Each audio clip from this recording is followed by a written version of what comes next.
My name is Shaoor Munir, and I'll be presenting our work on PURL, which is a tool for safe and effective sanitization of link decoration. This work was completed in collaboration with researchers from UC Davis, Imperial College London, and Washington University in St. Louis. Before talking about PURL, we need to answer the question that what are link decorations and why should we pay attention to them? Consider this example URL to an article on The Verge. This URL can be divided into 5 different parts. The first part is called a scheme, which contains information about the protocol being used. The second part is a fully qualified domain name, which identifies a web server. The third part after the slash is a resource path, which traditionally points towards a directory on the web server. However, it can be used for other purposes as well. The resource path is followed by a question mark, which marks the start of the query parameters. Each query parameter is separated by an ampersand and is in the form of a key value pair. Lastly, a hash at the end of the URL typically signifies the start of fragments and so why are these called link decorations? They're called link decorations because these are additions to the original URL, and they can be used for either functional or tracking purposes.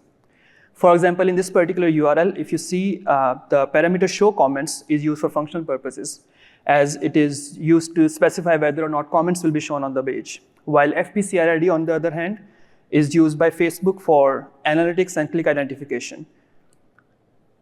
So now that we know a little bit more about link decorations, the question that still remains in front of us is why should we as privacy researchers focus on link decorations as compared to more traditional forms of tracking such as third-party cookies and fingerprinting?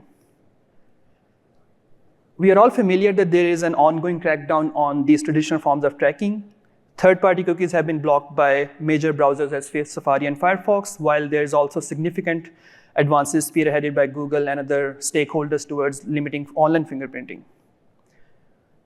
But have these steps actually solved the problem? Sadly, the answer is no. If we block third-party cookies, trackers switch to first-party cookies. If there are limitations on traditional fingerprinting, more robust hardware fingerprinting solutions come up. And we have also seen that more and more trackers use personal information of users, such as their email addresses and other identifiers. So it seems like this is a never-ending cat and mouse game. But there's one common thing in all of these techniques that they must rely on. They do need a way to send information about the user to the tracker server. Without it, the tracking simply cannot happen. And as we will show later through our measurements, link decorations are one of the most common mechanisms for sending this information. And thus, if we can simply cut off the supply of information by getting rid of link decorations, new forms of tracking can keep coming up, and the users will remain private and protected. However, as we saw from the previous example URL, we can have both functional and tracking link decorations in the same URL.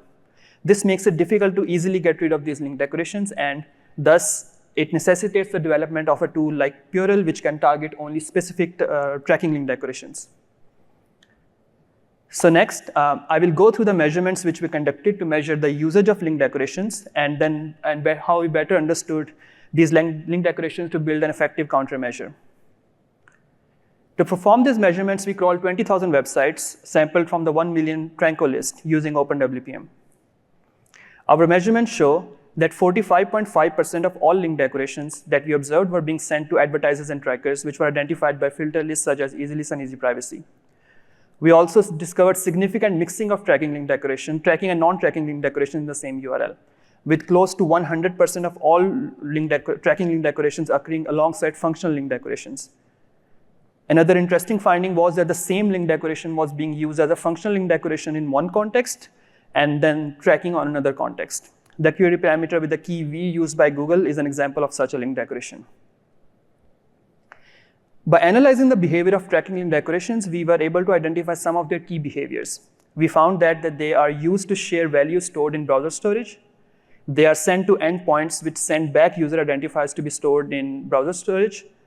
They also coexist with several other link decorations in the same URL. And finally, they are made up of strings which can contain more information about the user, or simply put, they are more higher entropy strings. Thus, to identify and extract these behaviors for classification through an ML model, we model these behaviors in a graph which represents interaction between different elements of a web page. Here we will demonstrate the modeling of these behaviors through our graph representation. Our graph representation is based on the dynamic analysis of the web page and the interaction of different elements within the web page. Here, an example JavaScript is reading browser storage named info and then sending a request to a search endpoint.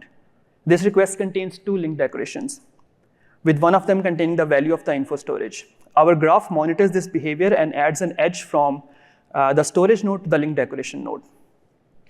In addition to this, the JavaScript also sends a request to a tracking endpoint.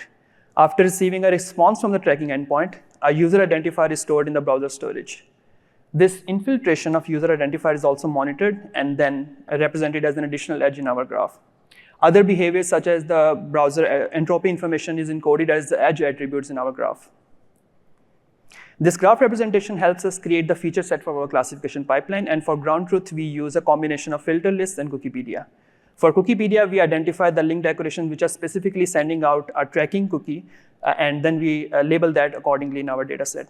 And ultimately, given this set of features and then the labels, our model classifies the given link decoration as either tracking or non-tracking. This is an overview of our whole classification pipeline. We first crawl 20,000 sites using an instrumented Firefox browser. We collect interactions between different elements on the web page. We then create a graph representation of these interactions and compute features. This data is then labeled by combining information from Cookiepedia and filter list. And finally, we feed this data to an ML model, which is trained to classify if a given link decoration is either ATS or tracking or non-tracking. Now let me take you through the results of our classification pipeline and some other conclusions that we drew by deploying PURL in the wild. We compared the results of our classifier with 4 other approaches to restrict tracking link decorations. This includes Crumb Cruncher, which is a research product led by the folks at Brave and UC San Diego.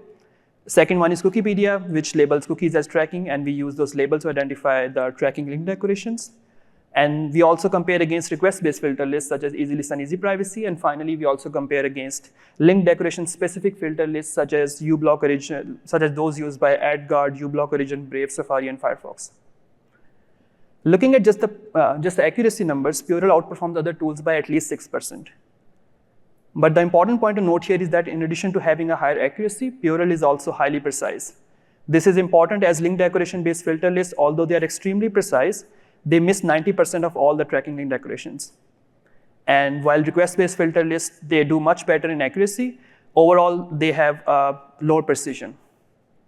Having both higher precision and accuracy means that PURL is not only able to effectively restrict tracking by link decorations, but is also less likely to cause breakage because of mistakenly blocking a functional link decoration. To test this claim, we also conducted a breakage analysis where we took 100 sites sampled from the top 20,000 websites, and then 2 reviewers manually visited each of the websites to test performance of each countermeasure. We define a major website breakage as a complete loss of functionality due to a countermeasure. We observed that PURL causes major breakage on only one website tested, while its closest competitor in accuracy, the request-based filter list, they cause breakage on 9 sites tested. This shows that PURL is not only highly accurate in identifying tracking link decorations, it does so without causing degradation in user experience. Now let's see some interesting results that we observed after deploying PURL in the wild. Our analysis shows that only 1/4 of the sites are not using any tracking link decoration, while the rest of the 73% of the sites send at least one tracking link decoration, and this shows that link decorations are being extensively and very commonly used for tracking purposes. While most existing research on link decoration focuses on query parameters, our findings reveal that resource paths and fragments are also used for tracking. While over 90% of the tracking link decorations identified by PURL were query parameters, we also observed that 6.6% of link decorations were resource paths, and fragments also make up a minor percentage of the link decorations identified.